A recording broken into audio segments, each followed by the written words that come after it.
natin ang banal na misa ito kasama ang ating mga individual na panalangin at kahilingan, lalo na po para sa ikabubuti ng ating mga mahal sa buhay, saan man po sila naroon. Sa ngalan ng Ama, at ng Anak, at ng Espiritu Santo. Ang pagpapala ng ating Panginoong Jesucristo, ang pag-ibig ng Diyos Ama, at ang pakikipagkaisa ng Espiritu Santo naway sumaiting lahat. Mga kapatid, aminin natin ang ating mga kasalanan upang tayo maging marapat gumanap sa banal na pagdiriwang. Inaamin ko sa makapangyarihang Diyos at sa inyo, mga kapatid, na lubha akong nagkasala sa isip, sa salita, sa gawa, at sa aking katutunan. Kaya sinasama ko sa mahal na Birheng Maria, sa lahat ng mga anghel at mga banal, at sa inyo, mga kapatid, na ako'y panalangin sa Panginoong ating Diyos. Kaawaan tayo ng makapangyarihang Diyos, patawarin tayo sa ating mga kasalanan, at patubayin tayo sa buhay na walang hanggan. Panginoon, kaawaan mo kami. Panginoon, kaawaan mo. Kristo, kaawaan mo kami. Kristo, kaawaan mo. Panginoon, kaawaan mo kami. Panginoon, kaawaan mo. Gloria in excelsis Deo.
Ama naming makapangyarihan, sa iyong anak na pinakamamahal at hari ng sanlibutan, niloob mong pag-isahin ang tanan. Idulot mong ang tanang ginapad na pinalaya sa kaalipinan ay makapaglingkod sa iyong kadakilaan at makapagpuri sa iyo ng walang humpay. Sa pamamagitan ni Jesucristo, kasama ng Espiritu Santo, magpas sa walang hanggan.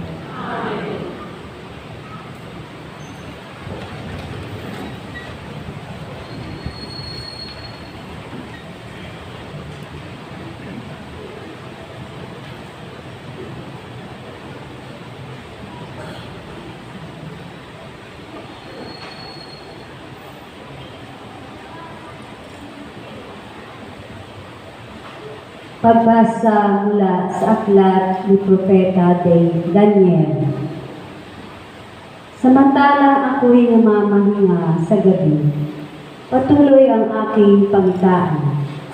Ang nakita ko naman isang tila taong nakasakay sa ulap. Bumaba ito at lumapit sa nabubuhay magpakailanman. Binigyan siya ng kapamahalaan, ng karangalan, at ng kaharian. Siya ay paglilingkuran ng lahat ng tao, bansa at wika. Ang pamamahala niya ay di matatapos at hindi babawiin at hindi mawawasak ang kanyang kaharian. Ang salita ng Diyos.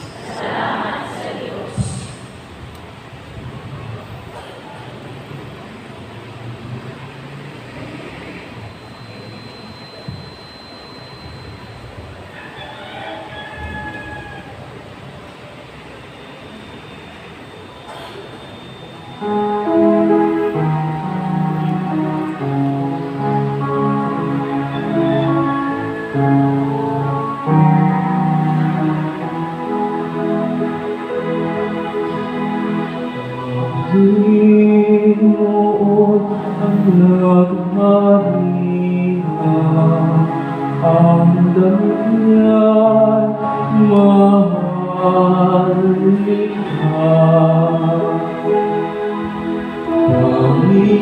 Panginoon naghahinga, ang damit niya't mahalika.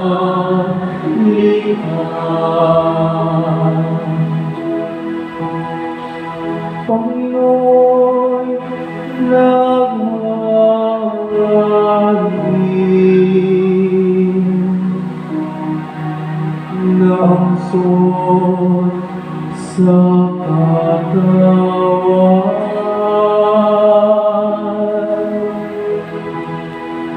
ay damit na mahalika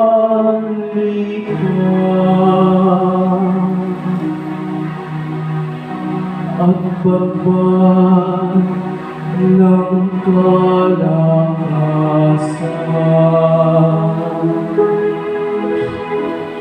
Panginoon naghahinga,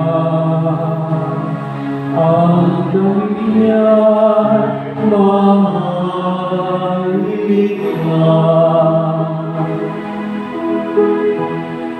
Ang sandigan ng daigdig, matatag ang pinatungan.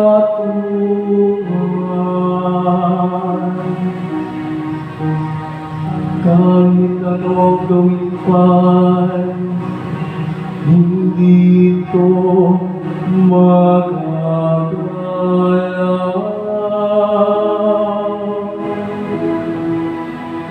Ang trono mo ay matatag simula pa nung una. Bago pa ano pa man, likas ika'y naroon na.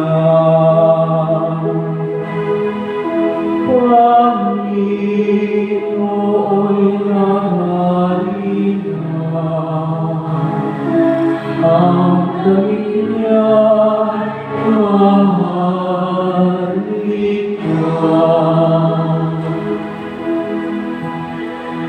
walang hanggan, Panginoon.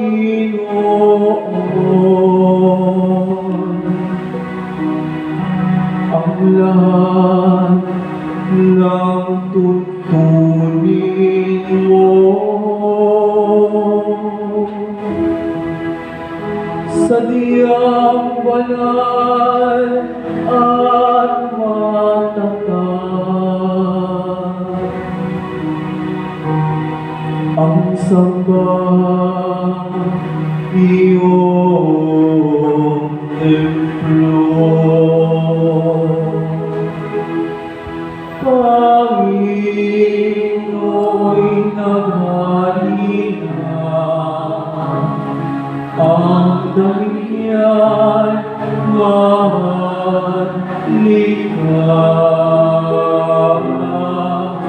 Pangino'y naghari na. Ang damihan mahalika.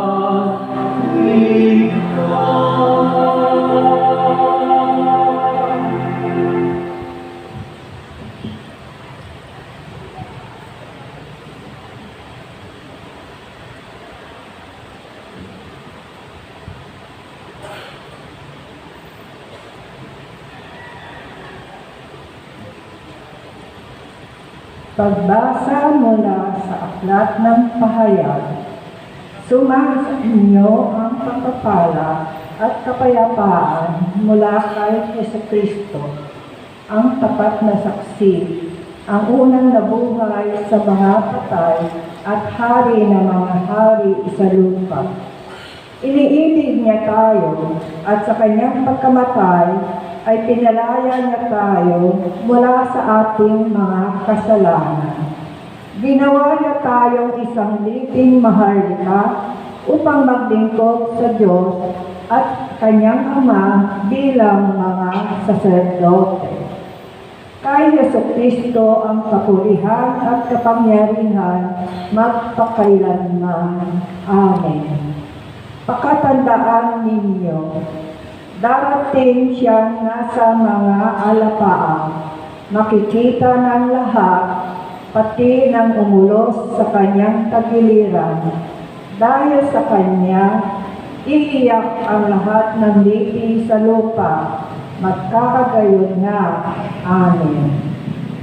Ako ang Alpha at ang Omega, wika ng Panginoong Diyos, na makapangyarihan sa lahat, Diyos sa kasalukuyan, sa nakaraan, at siyang darating. Ang salita ng Diyos. Salamat sa Diyos.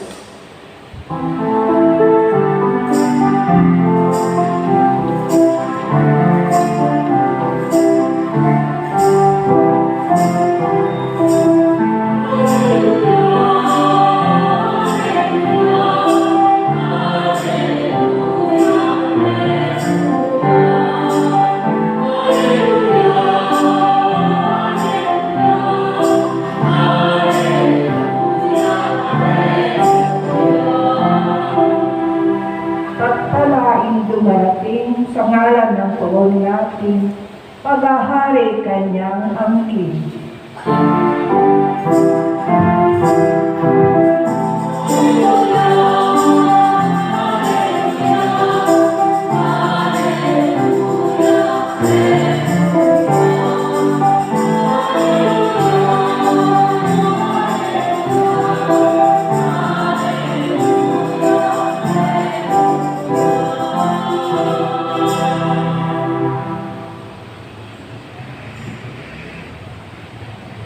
Sumainyo ang Panginoon.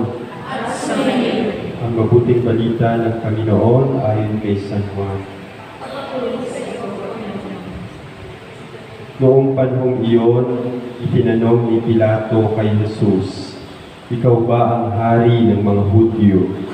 Sumagot si Jesus, "Yan ba'y galing sa inyong sariling isipan o may nagsabi sa inyo? Ako ba'y Hudyo?" Tanong ni Pilato. Ang mga kababayan ko at ang mga punong saserdote ang nagdala sa iyo rito. Ano ba ang ginawa mo? Sumagot si Jesus, ang kaharian ko'y hindi sa sanlibutan ito. Kung sa sanlibutan ito ang aking kaharian, ipinakipaglaban sana ako ng aking mga tauhan at hindi na ipagkanulo sa mga Hudyo. Ngunit hindi sa sanlibutan ito ang aking kaharian. Kung gayon, isa kang hari, sabi ni Pilato. Sumagot si Jesus, kayo na ang nagsasabing ako'y hari. Ito ang dahilan kung bakit ako ipinanganak at naparito sa sanlibutan upang magsalita tungkol sa katotohanan. Nakikinig sa aking tinig ang sinumang nasa katotohanan. Ang mabuting balita ng ating kaligtasan. Pinupuri ka namin, Panginoong Hesus. Mga minamahal kong kapatid kay Kristo at mga deboto ng ating mahal na ina ng mga dukha, magandang buhay po sa inyong lahat. Pakibati naman po ang katabi nyo ng magandang buhay. Nung nasa likod po ako, ito pong Crucifeo, naka-spell out ko. Isinulat ko talaga kung ano yung nakalagay doon. Pero sa mga ibang mga simbahan, acronym lang po. No? Tatlo lang po na letra. Nakasulat po doon ay, ano po nakasulat sa mga crucifix sa taas?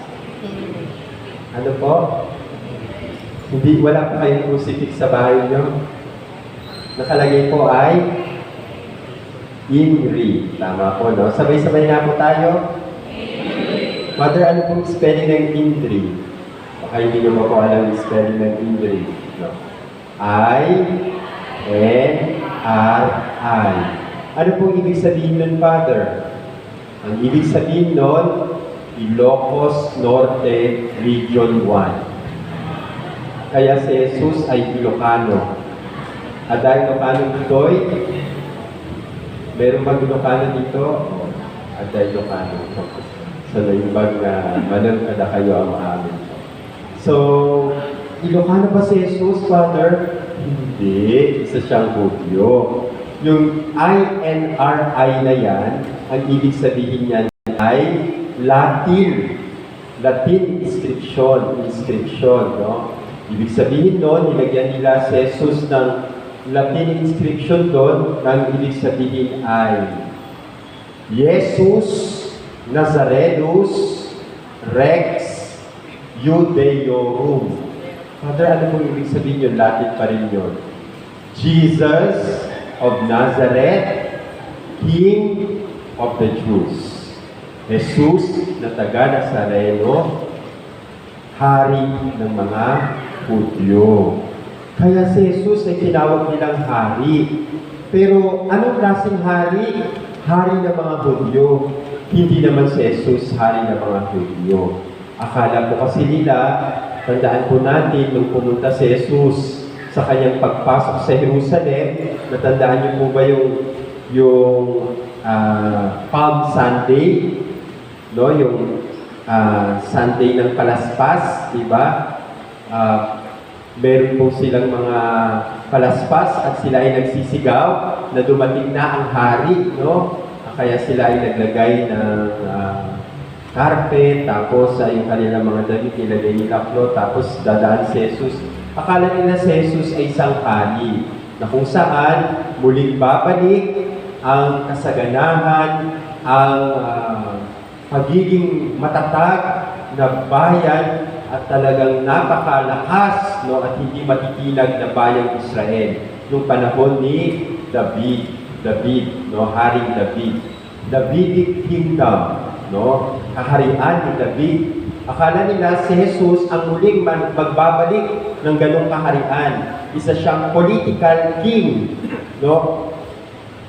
Yun ang akala nila. Pero hindi naman yun si Jesus, no? Sabi nga sa ating first reading, no, mula po sa aklat ni Daniel, no, Propeta Daniel from the book of the prophet Daniel, na yung mga kaharian dati, no, ay kaharian na kung saan nanungkulan, no, ang mga hari ng Babylonia, ng Persia, na kung saan sinakop sila, kunay mga hari yun dito sa lupa.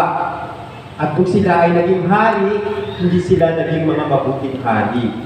Imbis na sila ang maglingkod sa mga tao, ganun talaga ang commonly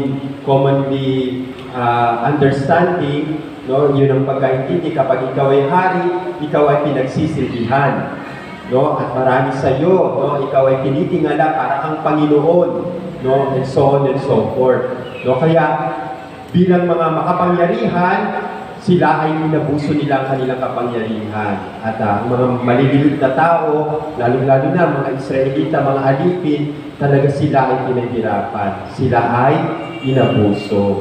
Kaya sa panahon na yun, wala silang pag-asa. Kaya mula po sa aklat ni Propeta Daniel, na sabi dito ay matatapos din ang kaharian, ang ganyang klaseng kaharian. Dahil dito sa lupa, walang permanente, walang panghabang buhay. Lahat ay natatapos. At ang pag-aalipin na yan ay papalitan ng kaharian ng hustisya. So ang magpapalit na yon ay ang anak ng tao, the Son of Man. Diba si Jesus, naging anak ni Mama Mary, no? The Son of Man, no? Nagkatawang tao siya. At yan ay magiging hari. Pero katulad ng sinabi po sa ating second reading, no? Mula po sa aklat ng pahayag, no? From the book of Revelation, hindi po katulad ng mga kaharian dito sa lupa na natatapos. Ang kaharian ni Jesus ay habang buhay. He is the Alpha and the Omega. No? He is the beginning and the end. No? Hindi katulad ng mga kaharian na nagsimula pero natatapos din. Si Jesus, no, habang panahon, sa habang panahon, for eternity, forever ang kanyang paghahari. Yan po, no, si Jesus. At nung sila ay nag-uusap sa ating ebanghelyo mula sa Ebanghelyo ng San Juan, Kabanata 18, Kapitulo 33 hanggang 37, no, kung saan, no, si Poncio Pilato kausap si Jesus at sinasabi ni Jesus ang kanyang kaharian. Sa pagkakaintindi ni Poncio Pilato, ang kaharian ay yung kaharian dito sa lupa, ang alam niya. Pero hindi ganun po ang kaharian ni Jesus. Ang kanyang korona ay hindi dito na alam natin. Ang kanyang korona ay koronang tinig. Yan po ang ating hari, pinako sa krus. Dahil ang kanyang kaharian po, ang kaharian niya ay ginto rin at dito sa lupa, matatapos po yun. Pero ang kaharian niya ay kaharian ng pag-ibig. Tiniis niya ang pagpatok sa kanya ng tinig ng krus. Tiniis niya ang pagpapako sa kanya sa krus. Tiniis niya hanggang siya'y mamatay. Yan ang ating hari. Dahil na ang kanyang kaharian ay kaharian ng pag-ibig. At ang pag-ibig na to ay kailanman hindi nagmamaliw at matatapos. Mula noon hanggang ngayon at hanggang sa hinaharap at sa wakas ng panahon, mahal po tayo ng Diyos. Hindi po natatapos ang kanyang kaharian ng pag-ibig. Amen po ba? At yun ay naramdaman ng mga tao noong panahon ni Jesus. Sabi nga ng mga hari, pagsilbihan nyo kami, mga alipin kayo. Pero anong sabi ni Jesus? Na parito ako para hindi pagsilbihan, kung hindi magsilbi. Lalo-lalo na sa mga taong nanliligaw ng landas, sa mga taong mga pinakahuli sa society, sa lipunan, at ang mga tao na talaga naman kailangan ng tulong, no, dahil sila ay mahirap lamang. So si Jesus po ay naging hari, higit sa lahat, no, para paglingkuran the least, the lost, and the last. No, yung mga pinakahuli. Ano po ba ang ginawa ni Jesus? Tandaan po natin, di ba? Si Zacchaeus, kilala niyo po ba siya? Maliit na tao. Hindi niya po makita si Jesus, kaya umakyat po siya ng sycamore tree. At doon nakaakyat po siya sa sycamore tree, nakita siya ni Jesus at sabi ni Jesus, bumaba ka rito, pupunta ako sa bahay mo at doon ako kakain. Sino po ba si Zacchaeus? Siya po ay outcast sa society. Hindi siya tinatanggap ng mga tao doon dahil siya isang tax collector. Isa siyang mandaraya. No? Kaya ang mga tao sa kanya ay galit, no? Dahil siya ay isang makasalanan. Pero ang makasalanan ito ay nangangailangan ng kaharian ng pagpapatawad, ng kaharian ng Diyos. Kaya sabi ni Jesus, bumaba ka dyan, pupunta ako sa bahay. At doon, natanggap niya si Jesus sa kanyang bahay, natanggap niya ang kaharian ng pagpapatawad, nagkaroon po siya ng pagbabago sa kanyang buhay.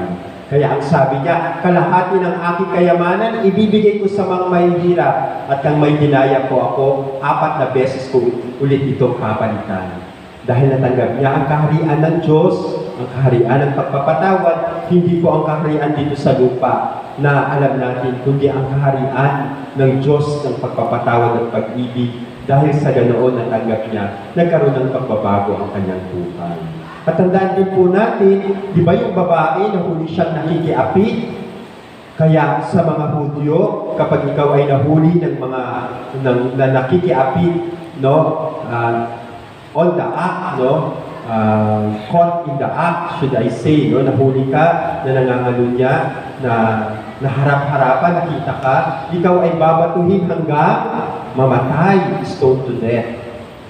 Kaya alam yun, sinabi nila kay Jesus, Jesus, anong gagawin natin dyan sa babae na yan? Caught in adultery, in the act of adultery. Anong sabi ni Jesus? Sa mga tao mapagpaimbabaw, walang pagmamahal, walang kaharian ng Diyos sa kanilang puso, sa kanilang kalooban, kayo ay mapagpaimbabaw. Sige, kung wala kayong kasalanan, kuha na kayong bato at batuhin na ang babae yan. Self-introspection, self-examination, titignan ang sarili nila, tignan nyo muna ang sarili nyo bago nyo tignan ang babae ito kung wala kayong kasalanan. At isa-isa po nilang nakita ang kanilang sarili na tao din po sila na makasalanan. Kaya wala po silang karapatan na humusga ng kanilang kapwa. Kaya isa-isa po silang umalis at ang babaeng ito ay natanggap ng kaharian ng Diyos, kaharian ng pagtanggap at pagpapatawad.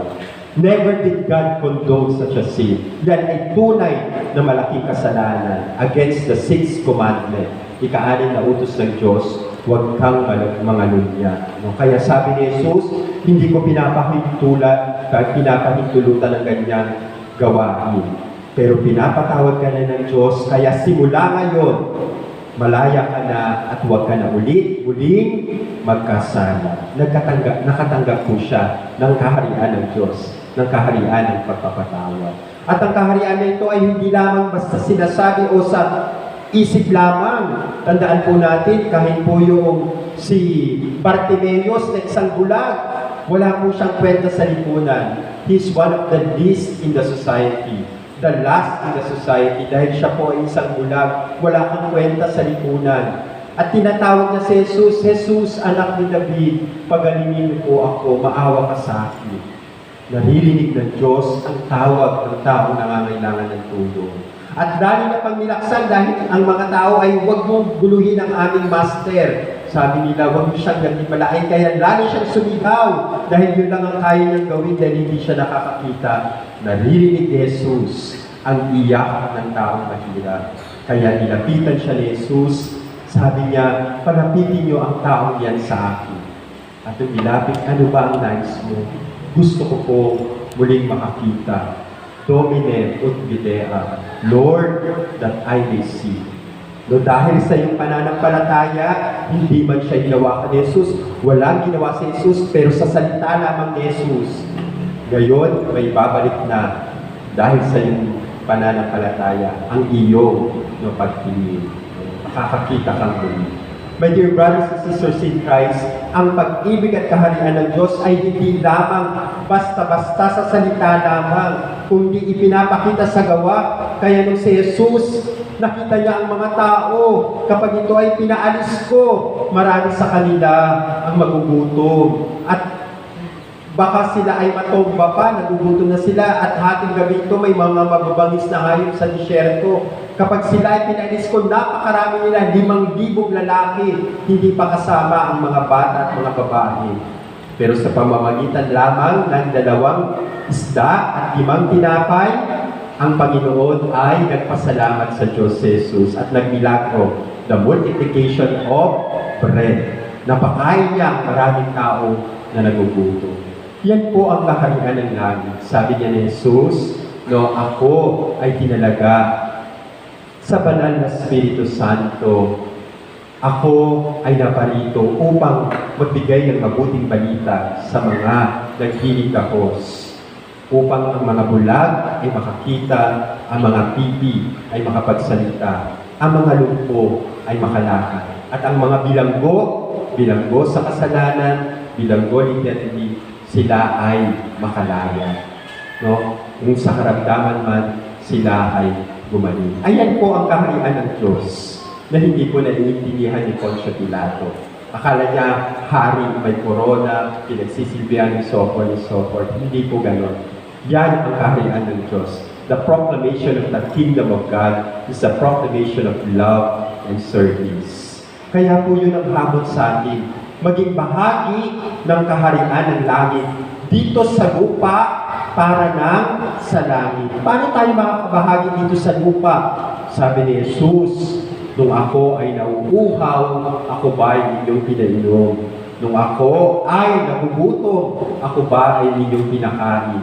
Nung ako ay walang damit, ako ba ay binigyan nyo ng may magsusuot? Nung ako ay nakabilanggo, dinalaw nyo ba ako? Nung ako ay may karamdaman, binisita niyo ba ako at binigyan ng kagalingan? Lord, hindi naman namin kayo nakita, no, na may sakit at may karamdaman. Kung ano ang ginawa ninyo sa mga maliliit na kapatid ninyo at kapatid ko rin, ginawa niyo na rin ito sa akin. Kaya, inherit the kingdom prepared for you from the foundation of the world. Kayo ay mga tupa, tanggapin ninyo ang kaharian ng langit na itinalaga sa inyo mula noon pa. Pero kayo, dito kayo, hindi kayo mga tupa, dito kayo sa kaliwa ko, kayo yung mga kambing. Bakit kami naging kambing? Nung ako ay nagugutom, hindi niyo ako pinakain. Nung ako ay nauuhaw, hindi niyo ako pinainom. Nung ako ay walang damit at matarahan, hindi niyo ako pinatuloy at binigyan ng masusuot. Nung ako ay may karamdaman at bilanggo, hindi niyo ako binisita at pinagaling man lamang. Lord, hindi naman namin kayo nakita na nakahubad o nagugutom. Kung ano ang hindi niyo ginawa sa mga maliliit na kapatid ninyo at kapatid ko rin, hindi ninyo ginawa sa akin. Kaya depart from me, you evildoers. Lumayo kayo sa akin, kayong mga taong mga makasalanan, sapagkat hindi ninyo ginawa ang pagtulong sa mga maliliit na tao ito, hindi nyo na rin ginawa sa akin. Hindi nyo tatanggapin ang kaharian ng langit na itinalaga sa inyo mula pa sa pundasyon ng mundo. My dear brothers and sisters in Christ, nung tayo po ay bininyagan, katulad po ni Jesus, tayo rin po ay naging mga anak ng Diyos. Kung si Jesus, bugtong na anak ng Diyos, ay tagapagmana ng kaharian ng langit, tayo rin po, nung tayo ay bininyagan, tayo rin po ay mga tagapagmana ng kaharian ng langit. Ngunit, matatanggap lamang po natin na magkaroon ng room, ng kwarto sa kaharian ng langit, kung dito sa lupa, tayo ay pinagpatuloy natin ang ginawa ni Kristo. Ang kaharian ng pag-ibig at malasakit, lalong-lalo na sa mga tao, higit na nangangailangan. Sana lahat po tayo ay maging mga tupa, no? Mga amoy tupa at hindi mga amoy kambing. Mga amoy tupa lang po tayo kung tayo ay mayroong mabubuting gawain, lalong-lalo na sa ating kapwa-dukha, kapwa mahirap, tinutulungan po natin sa abot ng ating makakaya, charity begins at home sa inyong pamilya. Kapag kayo po ay marunong tumulong sa bawat isa, lalong-lalo na sa inyong pamilya, napakainam po nun. Sa mga mag-asawa, nagtutulungan sa bawat isa. Katulad ng kapag may problema sila, no, nag-workout sila para maibsan ang problema na ito. Ang mga anak ay nagtutulungan. Ganyan din po kapag nakakita po tayo ng taong mahirap, kukuha tayo sa ating bulsa o kung ano man ang kaya natin ibigay, ay napakainam po yun. Sa ganung paraan, tayo po ay nagiging mga anak ng Diyos, hindi lamang dito sa lupa. Gayun din, lahat ng ginagawa natin kabutihan ay mayroon po yung gantimpala pagdating natin sa langit. Nawa ang Diyos ng hari ng sanlibutan ay maghari sa ating puso ngayon at magpakailanman. Amen. Magsitayo po ang lahat at sama-sama po natin pahayag ang ating pananampalataya. Sumasampalataya ako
at sa buhay ng walang hanggan.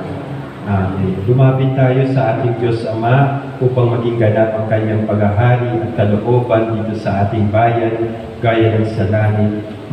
Buong pagpapakumbaba tayong manalangin. Panginoon, dakilang hari, dinggin mo kami. Panginoon, dakilang hari, dinggin mo kami. Para sa Santo Papa, mga obispo, mga pari at mga diakono, lumagunawa sila sa katapatan kay Kristong Hari upang paglingkuran nila at gabayan ang kawang ipinagkatiwala sa kanila ng Diyos. Manalangin tayo. Para sa mga pinuno ng pamahalaan sa buong mundo, itaguyod nawa nila ang katarungan, kapayapaan at kaunlaran sa kanilang mga bayan. At may pagtanggol nila ang mga mahihina at mga walang tinig sa lipunan. Manalangin tayo. Panginoon, dakilang hari, Para sa mga humahamak sa kapayapaan, sa mga naghahasik ng pagkakahati-hati, at sa mga gumagamit ng dahas at panunupil upang matupad ang kanilang mga makasariling nais, magbagong loob nawa sila at tahakin ang daan ng kapayapaan at pagkakaisa. Manalangin tayo. Panginoon, dakilang hari, dinggin mo kami. Para sa lahat ng mga may karamdaman, magtiwala nawa sila kay Kristong Hari, nagdudulot sa kanila ng panibagong lakas at pag-asa. Manalangin tayo. Panginoon, dakilang hari, dinggin mo kami. Para sa mga pumanaw, tanggapin nawa sila sa kaharian ng Ama, patawarin sa kanilang mga pagkakasala, at makamtanawa nila ang buhay na walang hanggan. Manalangin tayo. Panginoon, dakilang hari, dinggin mo kami. Sa ilang sandali ng katahimikan, itaas natin sa Diyos ang ating pansariling kahilingan. Gayon din ang mga taong lubos na nangangailangan ng ating panalangin.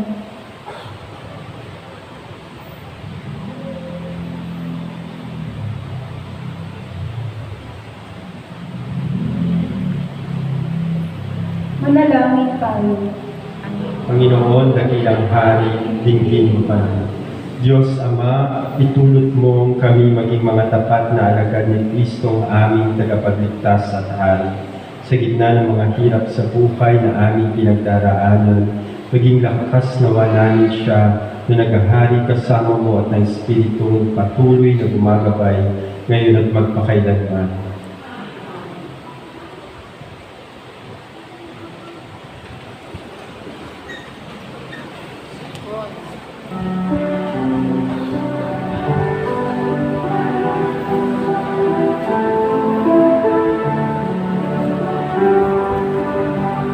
Kunin mo naman.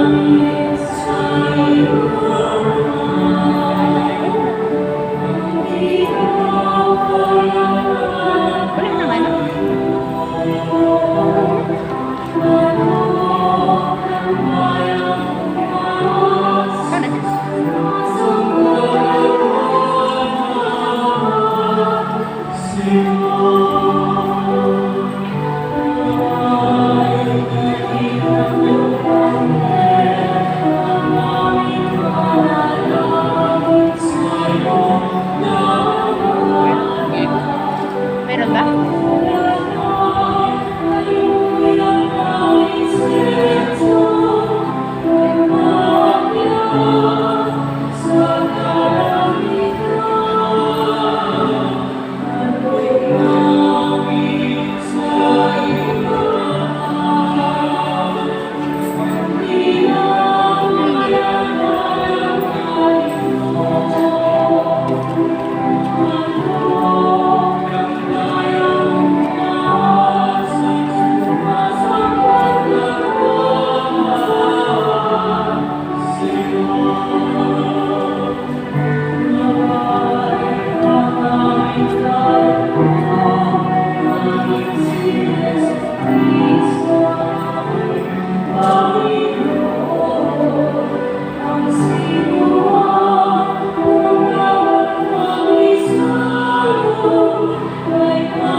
Manalangin kayo mga kapatid upang ang paghahari natin ay kalugdan ng Diyos sa mga kapangyarihan.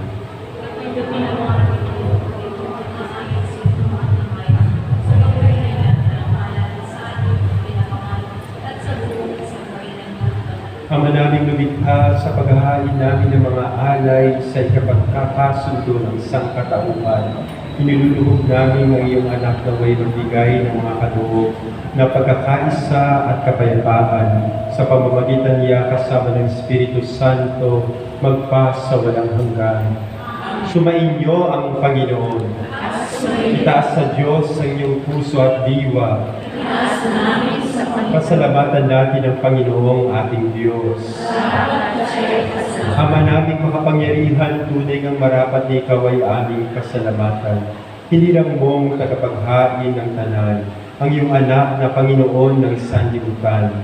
Pinadalin mo sa Kanya ang langis ng kasiyahan, tanda ng paghirang mong pang magpakailanman. Sa paghahain ginampanan niya sa krus, siya ang dalisay na tagapagbuklod. Siya ang lumanap sa aming pagtubos, siya ang sumakop sa sansinuko. Ang kanyang paghaharing lagi sa lahat ay siyang lubusang naglalahad ng iyong kadakilaang matapat, upang buhay mo'y sa lahat may gawad. Sa paghaharing niya, lahat ay hinahatian sa iyong kagandahang loob at kabanalan, sa iyong dangal at kapayapaan. Kaya kaisa ng mga anghel na nagsisiyawit ng papuri sa iyo nang walang humpay sa kalangitan, kami nagbubuli sa iyong kadakilaan.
Ama naming banal, ikaw ang bukal ng tanang kabanalan. Kaya't sa pamamagitan ng iyong Espiritu, gawin mo banal ang mga kaloob na ito, upang para sa amin, maging katawan at dugo ng aming Panginoong Yesu Kristo. Bago niya pinagtiis ang pusang loob na maging handog, hinawakan niya ang tinapay, pinasalamatan kaniya. Pinaghati-hati niya iyon, inabot sa kanyang mga alagad at sinabi, "Tanggapin ninyong lahat ito at kanin, ito ang aking katawan na ihahandog para sa inyo."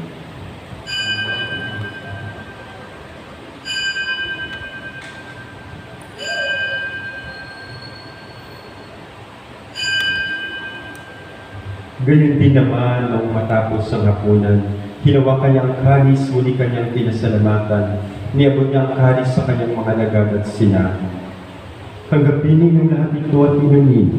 Ito ang kalis ng aking dugo, ng bago at walang hanggang tipan. Ang aking dugo na ibubuhos para sa inyo at para sa lahat sa ikapagpapatawad ng mga kasalanan. Gawin niyo ito sa pag-alala sa akin."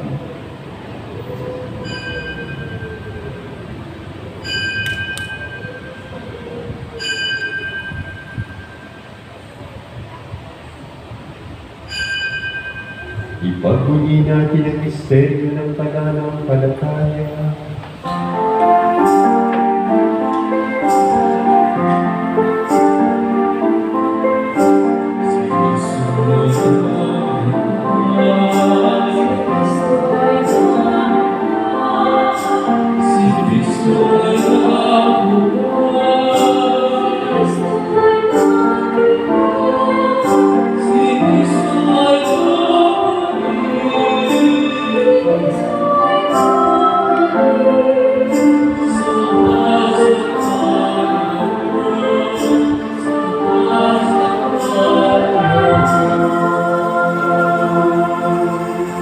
Ama, ginagawa namin ngayon ang pag-alala sa pagmamatay at muling pagkabuhay ng iyong anak. Kaya't iniaali namin sa iyo ang tinapay na nagbibigay buhay at ang kalis na nagkakaloob ng kaligtasan. Kami nagpapasalamat dahil kami iyong minarapat na tumayo sa harap mo para maglingkod sa iyo. Isinasama namin kami magsasalo-salo sa katawan ng tubo ni Kristo ay mabuglod sa pagkakalsa sa pamamagitan ng Espiritu Santo. Ama, lingapin mo ang iyong simbahang laganap sa buong daigdig. Puspusin mo kami sa pag-ibig kay San Francisco na aming Papa at ni May Hubert na aming Obispo at ng Tanang Kaparian. Alalahanin mo rin ang mga kapatid namin lahat yung pag-asang sila muling magbuhay, gayon na lahat ng mga pumanaw. Kaawaan mo sila at patuloyin sa inyong kalimuwagan. Kaawaan mo at pagitapatin kami lahat na makasalo sa iyong buhay na walang wakas. Kay San Mahal na Birheng Maria na Ina ng Diyos. Kay San Jose ang kanyang esposo, kay San ang mga apostol at ang lahat ng mga banal na namuhay dito sa daigdig ng kalugod-lugod sa iyo. May pagdiwang nawa namin ang pagpupuri sa ikararangal mo sa pamamagitan ng iyong anak na aming Panginoong Yesu Kristo. Sa pamamagitan ni Kristo, Kasama niya sa kanya ang lahat ng parangal at papuri. Kaysa iyo, Diyos Amang makapangyarihan, kasama ng Espiritu Santo, magpasawalang hanggan.